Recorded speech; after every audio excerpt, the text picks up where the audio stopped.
네, 전 세계 주요 이슈를 짚어보는 선재구의 월드엔 이슈 시간입니다. 2차 북미 정상회담 일정이 확정되면서 세계의 시선이 베트남으로 쏠리고 있습니다. 네, 1박 2일간 열리는 두 번째 담판에서 북미 정상이 비핵화 빅딜을 이뤄낼지 주목이 되는데요. 관련 소식을 선재구 연합인포맥스 선임 기자와 함께 짚어보겠습니다. 어서 오세요. 네, 안녕하세요. 네.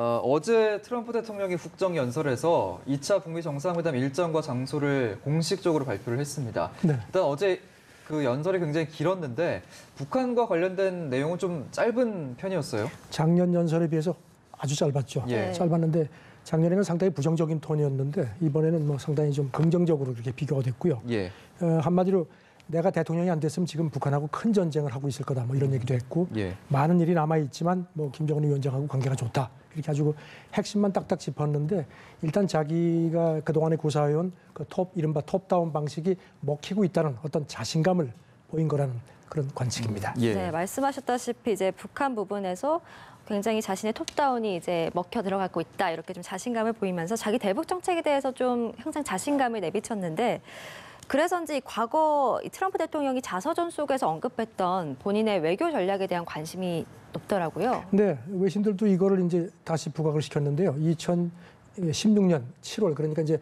그 대선 전에 경선 막바지였죠. 예. 그때 트럼프가 책을 쓴 게 나왔습니다. 불구가 된 미국이라는 제목인데요. 예. 여기서 이제 자기에 대한 그 외교적 무경험에 대해서 상당히 반박을 했습니다.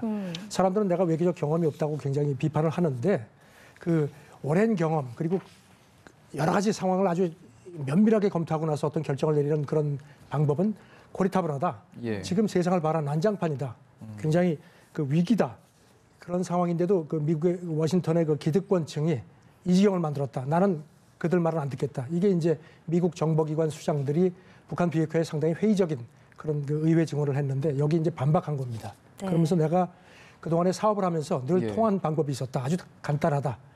구덩을 파는데 계속 파들어가서 아무것도 보이지 않으면 파는 걸 중단했다. 이런 얘기를 했습니다. 그러니까 이게 이제 요즘에 그 이른바 스타트업 기업들이 있죠. 예. 그 아주 빠르게 움직이면서 해서 그 크게 치고 오는 그런 식의 사고방식이다. 물론 여러 가지 비판론은 있습니다. 네. 예. 어쨌든 이렇게 북미 정상회담의 일정이 확정이 됐고 동시에 지금 실무 협상이 평양에서 열리고 있는데 비건 대표가 이렇게 평양을 방문했던 시점과 트럼프 대통령의 국정연설이 교묘하게 좀 맞물린 점이 좀 네. 의미가 있을 것 같습니다. 글쎄 그런 것도 예. 있지만 우선 그 처음에 그 이전에는 그 북미 간의 어떤 고위급 실무 협상이 판문점쯤에서 열리지 않겠느냐는 관측이 예. 있었습니다. 네. 그런데 아시다시피 어제 서울 들려서 바로 그 미군 공군기 타고서 이제 바로 평양으로 갔죠. 예. 아직까지 지금 평양에 있는데 이런 그 동선만 봐도 상당히 정치적인 의미가 있다.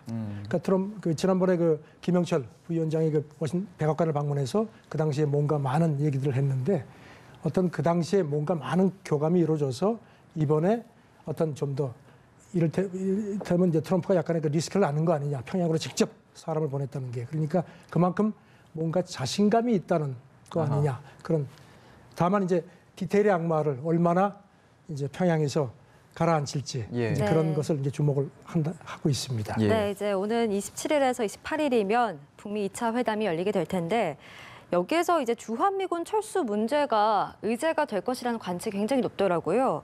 뭐 과거에 이제 북한을 방문하기도 했던 올브라이트 전 미국 국무장관도 좀 이 문제를 굉장히 우려하고 있다고 네, 그 밝혔어요. 가능성에 대해서 얘기들이 많죠. 물론 뭐 트럼프 대통령도 그렇고 비건 대표도 아직까지 그런 논의하지 않는다는 입장을 얘기를 하지만 계속 네. 오르내립니다.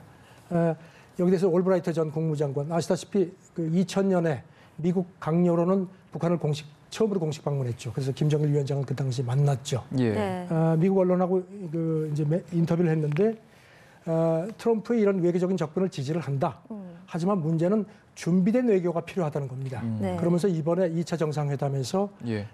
한미 연합 훈련을 완전 전면 중단하거나 주한미군 카드를 섣불리 써서는 안 된다고 본다.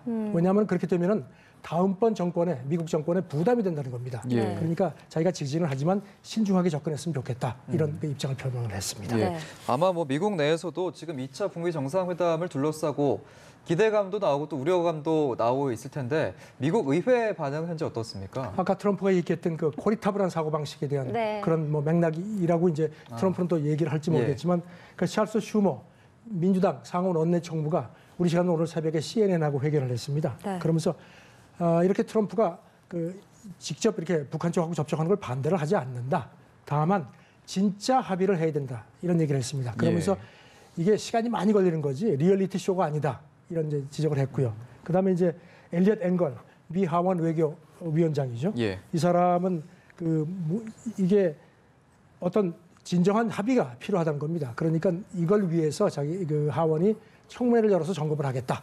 이제 트럼프의 이런 톱다운 방식에 대해서 예. 이제 견제를 하겠다는 얘기를 계속 했습니다. 네.